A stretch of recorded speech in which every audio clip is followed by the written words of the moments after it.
क्या हुआ जब अयोध्या प्रांगण में आई शूरपणखा को देखकर कि वहां के कार्यकर्ता सभी लोग भयभीत हो गए।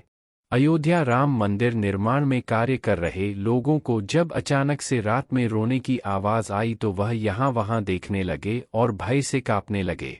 वह लोग मन ही मन हनुमान चालीसा का पाठ करने लगे और कुछ लोगों ने देखा तो वहां पर एक नकाबपोश महिला दिखाई दी जो रात्रि में अयोध्या प्रांगण का भ्रमण कर रही थी। तो दोस्तों, शूरपणखा अयोध्या में किस लिए आई थी? शूरपणखा कौन है और शूरपणखा किस उद्देश्य से अयोध्या नगरी में आई है? 22 जनवरी 2024 को अयोध्या नगरी में भगवान श्री राम जी की प्राण प्रतिष्ठा होने जा रही है। दोस्तों, अयोध्या राम मंदिर बनने में और 22 जनवरी 2024 को प्रभु श्री राम जी की प्राण प्रतिष्ठा से जितने भी सनातनी लोग प्रसन्न हैं, वह हमारे चैनल को सब्सक्राइब करें और अपने मित्रों को यह वीडियो जरूर भेजें। हम जानेंगे कि राम मंदिर निर्माण की क्या विशेषताएं हैं और शूरपणखा अयोध्या में किस लिए आई है।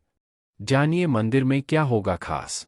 22 जनवरी को अयोध्या नगरी में राम लला की प्राण प्रतिष्ठा होनी है। इसे लेकर जैसे जैसे तारीख नजदीक आ रही है, लोगों में उत्साह भी बढ़ता जा रहा है। इस कार्यक्रम को भव्य बनाने के लिए कई दिनों से जोरदार तैयारियां चल रही हैं।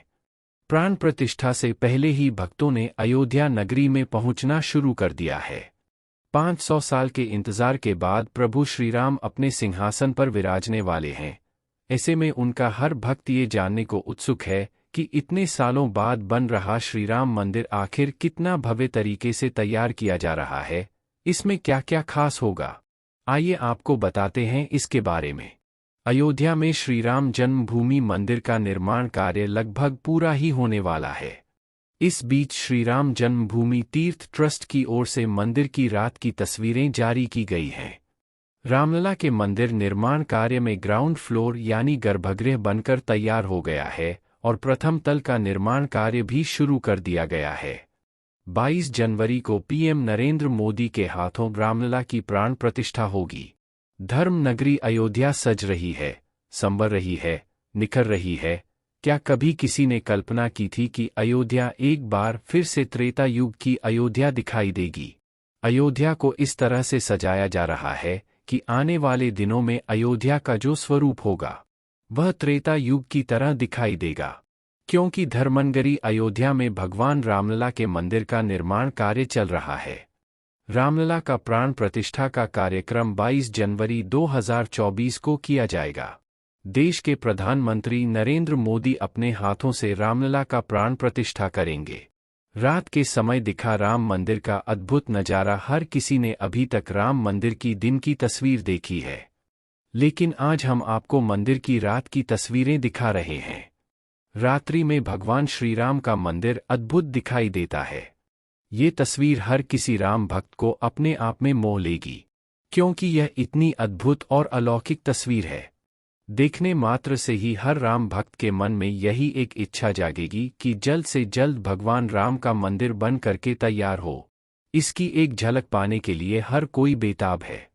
500 वर्षों का संघर्ष हुआ साकार। राम भक्तों के 500 वर्षों का जो संघर्ष रहा, अब वह साकार होता दिखाई दे रहा है। राम भक्तों का कहना है कि सब्र का जो फल होता है वह बहुत ही मीठा होता है। राम भक्तों ने सब्र किया और उनके आराध्य का मंदिर इतना अद्भुत और अलौकिक बन रहा है। इससे बढ़कर के राम भक्तों के लिए और क्या हो सकता है, क्योंकि यह तस्वीर बहुत कुछ कहना चाहती है। हमारे आराध्य प्रभु श्रीराम का अद्भुत मंदिर बन रहा है। ये मंदिर त्रेता युग की एक बार फिर से याद दिलाएगा। त्रिलोक्य विजय पर निकले रावण ने एक युद्ध में विद्युजीव को भी मार दिया था। इससे शूरपणखा बहुत दुखी हुई। उसने मन ही मन रावण को शाप दिया कि मेरे ही कारण तेरा सर्वनाश होगा। रावण ने उसे आश्वस्त करते हुए अपने भाई खर के पास रहने के लिए भेज दिया। वह दंडकारण्य में रहने लगी। हालांकि किंवदंतियों के आधार पर यह भी कहा जाता है कि एक बार रावण शूरपणखा के घर गया। शूरपणखा का पति विद्युजीव श्रीहरि का उपासक था। यह देखकर रावण क्रोधित हो गया और उसने उसका वहीं वध कर दिया था। कथा के अनुसार श्री राम दंडकारण्य में ही रहते थे। वहां शूरपणखा ने जब श्रीराम को देखा तो वह उन पर मुग्ध हो गई। राम का परिचय जानकर उनसे कहा कि मैं इस प्रदेश में स्वेच्छाचारिणी राक्षसी हूँ। मुझसे सब भयभीत रहते हैं। विश्रवा का पुत्र बलवान रावण मेरा भाई है।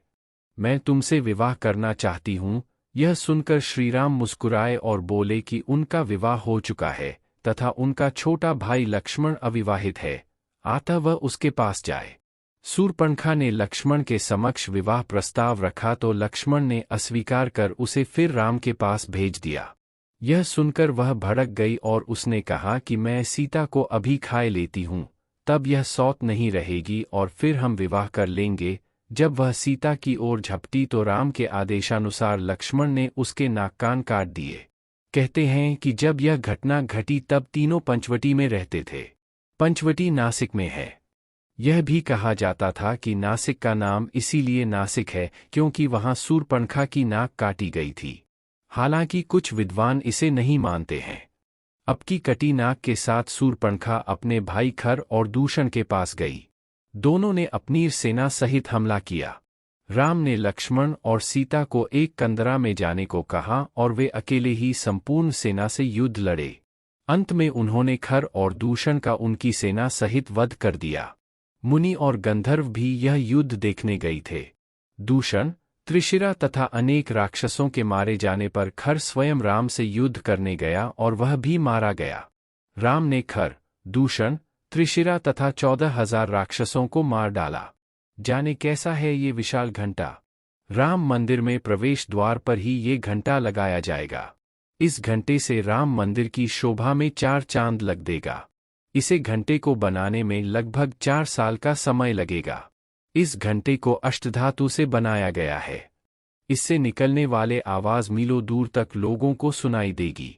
इस घंटे को तैयार करने में करीब 25 लाख रुपए लगे हैं। इस घंटे का वजन 2100 किलो है। वहीं इस घंटे की ऊंचाई 6 फीट और चौड़ाई 5 फीट है। अयोध्या के राम मंदिर में रामलला की प्राण प्रतिष्ठा का आयोजन 22 जनवरी 2024 को होने जा रहा है।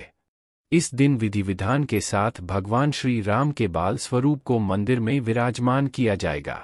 राम मंदिर में रामलला की पूजा एक विशेष रामानंदी परंपरा से होगी। ऐसा माना जाता है कि राम मंदिर रामानंदी परंपरा का है और इसी कारण यहाँ पर पूजा भी इसी विधि से किए जाने का फैसला किया गया है।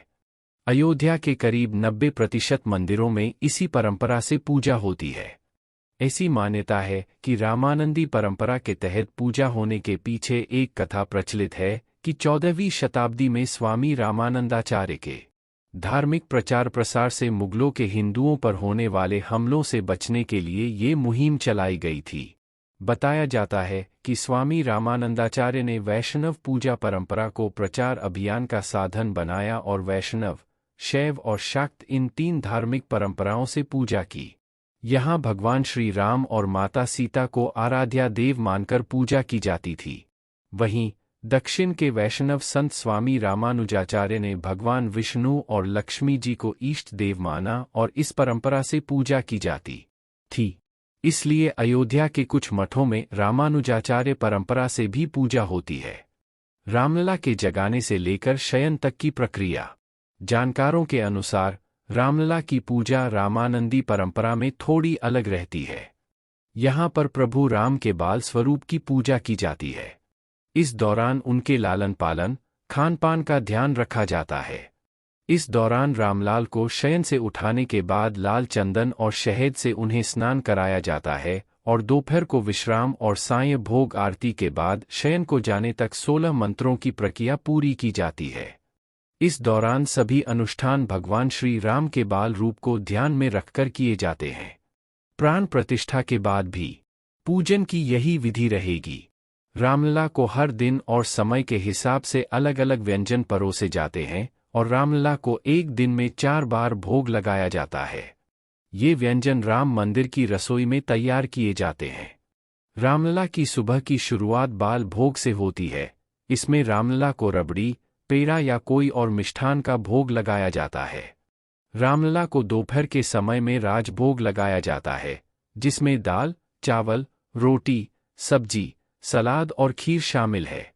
संध्या आरती के समय भी अलग अलग मिष्ठान चढ़ाए जाते हैं और रात में भी पूरा भोजन चढ़ाया जाता है। इसके बाद रामलला के शयन कराया जाता है। रामलला को भोग लगाने के बाद यह प्रसाद भक्तों को कभी कभार ही बांटा जाता है। इसके अलावा भक्तों को ट्रस्ट की ओर से रोजाना प्रसाद के रूप में इलायची दाना ही दिया जाता है। दिन में 3 समय होगी आरती। रामलला की एक दिन में पूरे 3 समय आरती की जाती है और इसी समय रोजाना रामलला की आरती की जाती है। बता दें कि दोपहर के समय 12 बजे रामलला की भोग आरती होती है और 7:30 बजे संध्या आरती होती है।